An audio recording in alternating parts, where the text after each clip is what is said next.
संसद भवन के भीतर मेरी मुखर आवाज और मेरी बुलंदी से दिए गए भाषणों से परेशान होकर पहले मुझे संसद से निलंबित कर दिया, अब मेरा मकान छीनने का प्रयास किया जा रहा है। मैं डरने वाला नहीं हूँ। शहीद आजम भगत सिंह का चेला हूँ, अंत तक लड़ाई लड़ूंगा। आम आदमी पार्टी के नेता और राज्यसभा सांसद राघव चड्ढा को राज्यसभा से निलंबित कर दिया गया था, जिसे लेकर राघव चड्ढा ने सुप्रीम कोर्ट के दरवाजे को खटखटाया है।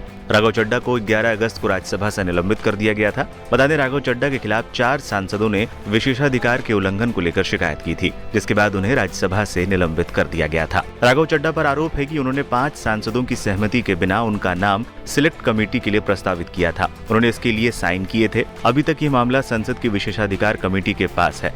वहीं राघव चड्ढा ने अपने निलंबन को गलत बताया है। अगस्त में ही राघव चड्ढा को राज्यसभा से निलंबित किया गया था, लेकिन कोई राहत न मिलती देख अब आम आदमी पार्टी के राज्यसभा सांसद राघव चड्ढा इसके खिलाफ सुप्रीम कोर्ट पहुंचे हैं।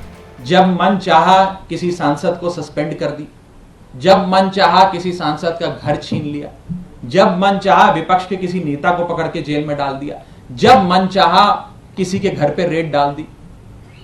जिस प्रकार से इस देश में लोकतंत्र के ऊपर एक बहुत बड़ा सर्वाइवल का सवाल खड़ा हो गया है, लोकतंत्र के लिए खतरा पैदा हो गया है, उस खतरे के खिलाफ लड़ाई लड़नी पड़ेगी। देश को बचाने की लड़ाई लड़नी पड़ेगी, और इस देश को बचाने की लड़ाई के लिए हाईकोर्ट का दरवाजा खटखटाना पड़ा, सुप्रीम कोर्ट का दरवाजा खटखटाना पड़े, हम हर वो संभव दरवाजा खटखटाएंगे, अंत तक लड़ाई लड़ेंगे। और देश को बचाने की इस लड़ाई में 1 नहीं 10 नहीं, ऐसे 100 घर कुर्बान करता हूं, लेकिन इस लड़ाई को अवश्य लड़ूंगा, हार नहीं मानूंगा, अंत तक लड़ाई लड़ूंगा। अपने सस्पेंशन को लेकर भी लड़ाई लड़ूंगा, अपने सरकारी अस्थाई निवास के संदर्भ में जो कार्रवाई की जा रही है उसको लेकर लड़ाई लड़ूंगा।